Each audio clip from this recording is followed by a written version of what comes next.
నేనేమంటున్నా, బోల్డని విచారణలు చేసింది ఈ ప్రభుత్వం, రిజల్ట్ ఏమొచ్చింది? ఒకటి. రెండు, మున్సిపల్ ఎన్నికల టైంలోనే ఎందుకు విచారణకు పిలుస్తున్నారు? మున్సిపల్ ఎన్నికల టైంలోనే ఎందుకు షో చేస్తున్నారు? ఇప్పుడు పబ్లిక్ అటెన్షన్ ఎందుకు డైవర్ట్ చేస్తున్నారు? ఎందుకంటే బీసీలు అడగద్దు, 42% మాకు ఎందుకు ఇవ్వాలని అడగద్దు.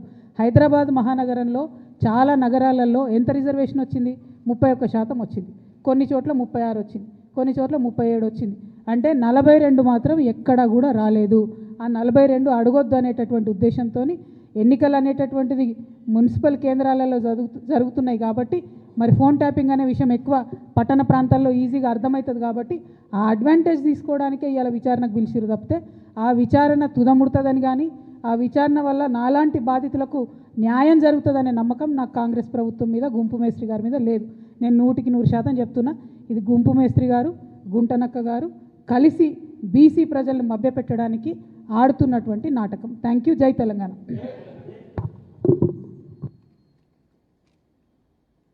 జాయినింగ్ ప్రోగ్రామ్ ఉన్నట్టుంది, పెట్టుకున్నాం.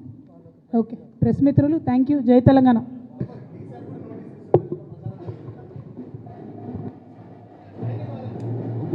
తెలంగాణ రాష్ట్రం వచ్చిన తర్వాత కూడా 10 సంవత్సరాలుగా విస్మరణకు గురైనటువంటి మాట వాస్తవం, అత్యంత బాధాకరం.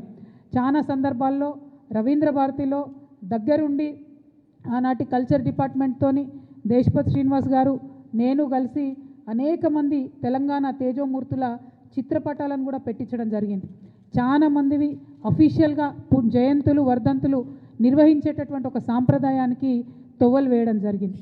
కానీ ఇప్పటికి కూడా ఒక ఆడబిడ్డగా, ఒక ఉద్యమకారుడిగా నాకుండేటటువంటి బాధ ఏంటంటే ఇంకా కూడా ట్యాంక్ బండ్లో మన తెలంగాణ వాళ్ళ విగ్రహాలు లేవు. ఆంధ్ర వాళ్ళ విగ్రహాలు తీసేయమని నేను అంటలేను, అవసరం సమయం సందర్భం వచ్చినప్పుడు ఆ పని కూడా చేయొచ్చు. కానీ మన వాళ్ళ విగ్రహాలు అక్కడ ఉండాలి. ముచ్చర్ల సత్యనారాయణ గారి విగ్రహం ఖచ్చితంగా ట్యాంక్ బండ్ మీద ఉండాలి. ఇటువంటి వారికి గౌరవం వచ్చినప్పుడే, ఇటువంటి వారికి గుర్తింపు వచ్చినప్పుడే రేపు పొద్దున జాగృతి యావరేజ్ ఏజ్ తీసుకుంటే 35 ఇయర్స్ కూడా ఉండదు. మా దగ్గర అంతా యంగ్స్టర్సే ఉంటారు ఎక్కువ.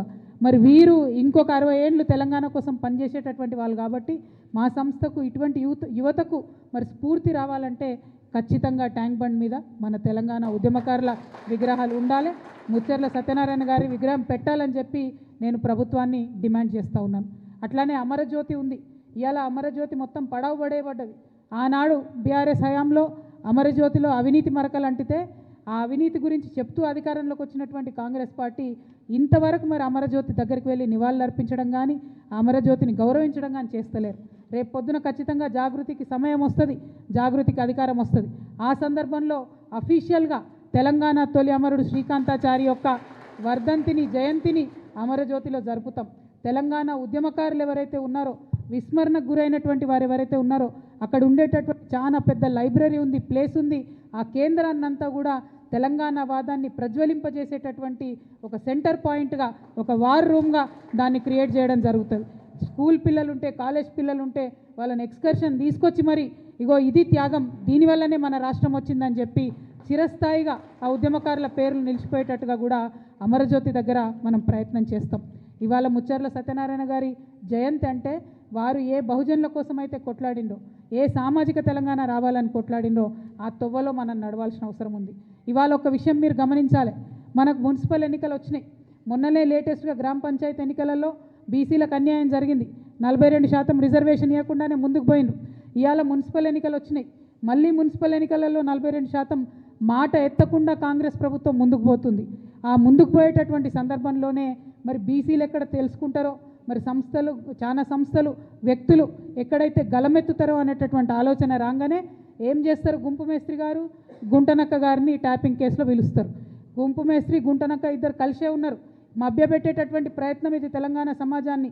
రేపు పొద్దున మీరు నోటిఫికేషన్ ఇస్తున్నారు మున్సిపాలిటీస్ కోసం, మా బీసీలంతా ఏకమవుతారు, ఏమైంది మా 42% అడుగుతారని చెప్పి కొత్త డ్రామా మొదలుపెట్టిరు తప్పితే ఇది ప్రజలకు వనికొచ్చేటటువంటిది కాదు.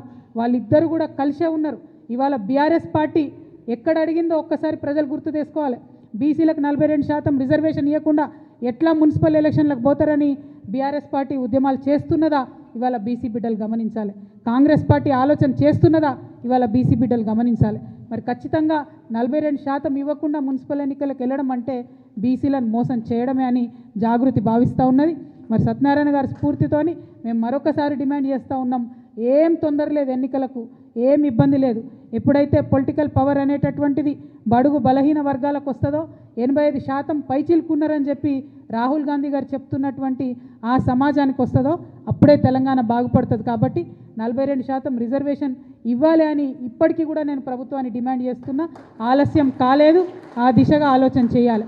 ఒకవేళ ఇవ్వకుండా ప్రభుత్వం ముందుకు పోతే మాకు చాలామంది ఫోన్లు చేస్తున్నారు, జాగృతిగా మీరు మద్దతు ఇవ్వండి అని. మేము ఇంకా ఫుల్ ఫ్లెజ్డ్ పొలిటికల్ పార్టీ కాలేదు, ఎన్నికల్లో పోటీ చేసే పరిస్థితి లేదు. కాకపోతే ఎవరు ఎక్కడ నిలబడ్డా బీసీ ఎస్సీ ఎస్టీ మైనారిటీ ముఖ్యంగా మా ఆడబిడ్డలు మా యువ మిత్రులు ఎక్కడ నిలబడ్డా వారు మా మద్దతు కోరితే తప్పకుండా జాగృతి తరఫున మద్దతు ఇస్తామని నేను ఈ సందర్భంగా తెలియజేస్తూ ఉన్నాను. రాష్ట్ర వ్యాప్తంగా అనేక మున్సిపాలిటీస్ నుంచి మాకు ఫోన్స్ వస్తున్నాయి. వారందరికీ ఒకటే మాట చెప్తున్నాం, జనరల్ సీట్ ఉన్నా సరే వెయ్యండి. ఎందుకంటే నేను యువతకి ఇవాళ పిలిపిస్తూ ఉన్నా, మహిళలకి ఇవాళ పిలిపిస్తూ ఉన్నా.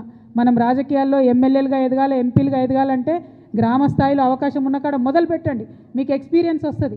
గెలుపు ఓటమి ఇంపార్టెంట్ కాదు, ఎలక్షన్ ప్రాసెస్ ఎట్లా ఉంటుంది, ఎలక్షనీరింగ్ ఎట్లా ఉంటుంది, ప్రజల దగ్గరికి పోయి ఓటు అడిగేటటువంటి విధానం ఎట్లా ఉంటుంది, ఇది మీకు ఒక ట్రైనింగ్ గ్రౌండ్గా, ఒక ప్రిపరేటరీ గ్రౌండ్గా పనికొస్తుంది. కాబట్టి మున్సిపల్ ఎన్నికలు సంపూర్ణంగా మీరు వాడుకోవాలని చెప్పి తెలంగాణ యువతకు, తెలంగాణ మహిళలకు, తెలంగాణ బీసీ బిడ్డలకు నేను పిలుపునిస్తూ ఉన్నాను.